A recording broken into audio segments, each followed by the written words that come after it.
نو جناب رسول الله صلی الله علیه وسلم فرمایي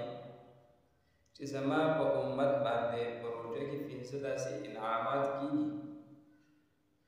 چې الله رب العزت په مخکینو امتونو له هغه نه دي ورکړي، او دا جناب رسول الله صلی الله علیه وسلم د امت خاصه ده. پنځه انعامونه دي چې الله رب العزت د روژې په میاشت کې مؤمنانو ته ورکوي،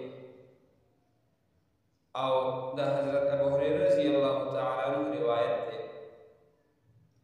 چې تاسو د الله رب العزت په رمضان کې ښه عبادت وکړئ. پنځه انعامونه الله رب العزت ورکوي مؤمنانو ته. لومبنی الله رب العزت ته د مؤمن په روژه کې دا لوږه ډېره خوښه ده چې د ده د معدې نه کمبي او کوم غلف راخیږي، الله وایي دا ما ته دغه د خالي کېدو د معدې چې دا کم بي راځي دا ما ته د مشکو د خوشبو نه بهتره ده. الله رب العزت دا د مشکو د خوشبو نه ډېره بهتره ګڼي او په الله ته خوښه ده. او دویم روژهدار له الله رب العزت چې دا څنګه د سحري وکړي او فیشمنې وکړي، نو د ده په سمندر کې میان چې کوم دی د مغفرت دعاګانې تر شروع کې روژه ماتې کړو. دا یې دویم. دریم چې کوم دی رسول الله صلی الله علیه وسلم فرمایي وایي جنت ښایسته کېږي هره ورځ، او الله رب العزت ورته فرمایي چې قریب ده چې زما بنده به د دنیا مشقتونه، د دنیا بوجونه، د دنیا روژې لوږې سختې هغه هر څه به چې کوم دی هغه وغورځوي، او قریب ده چې جنت تعالی به راشي. دغه شان سجا اوسه، دغه شان ښایسته اوسېږي. نو الله رب العزت جنت هره ورځ ښایسته کوي، او دا صرف او صرف د روژهدار د مؤمن دپاره چې هغه ورته انتظار کوي جنت. بل حدیث کې داسې راځي وایي جنت چې کوم دی بار بار دا خواهش کوي د الله رب العزت چې ما له روژهدار راوړه، او وایي حورې پکې وي، حورې چې کوم دی د الله رب العزت نه دا سوال کوي چې خدایه پاکه ستا هغه بندګان به کله راځي کوم چې روژهدار دي، الله تی صفتونه کې ته ورته خوشحاله یې، هغه خلک به کله راځي مونږه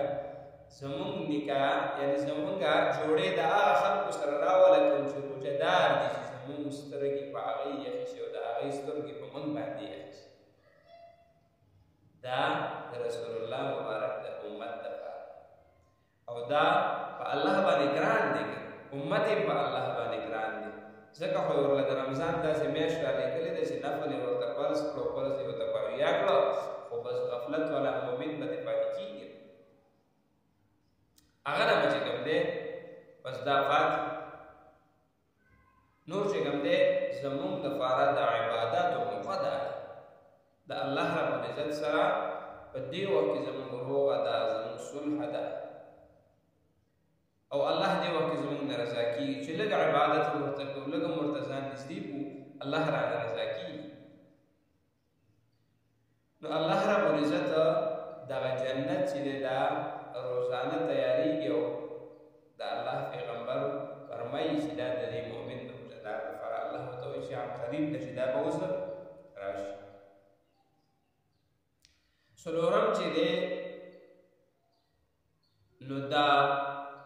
الله رب العزت هر مؤمن ته د اختر په شپه باندې آخري اجرونه ورکوي د روژې مبارکې.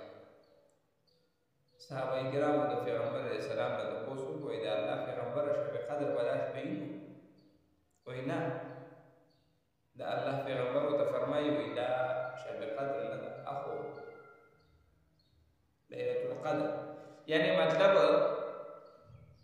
چې دا خو الله څنګه چې په دنیا کې معمول دی چې یو ورځ مزدور کار کول، ورځ مزدوري روجو کې نو د ورځې په اخره کې هغه ته خپل هغه عوض ملاوي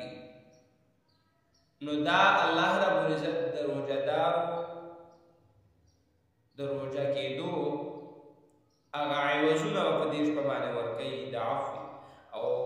بل حدیث کې راځي رسول الله مبارک فرمایي چې الله رب العزت فرمایي دوه شیزونه به ورکوم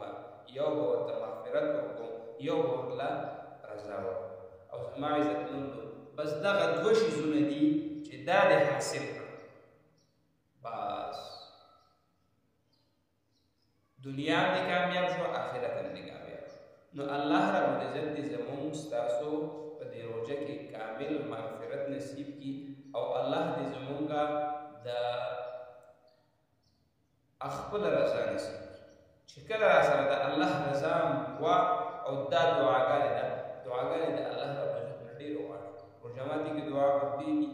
تهجد کې قبلېږي په روژه په خپله باندې څه ټیم غواړي الله به ستا دعا قبول کړي او دا وقال ربكم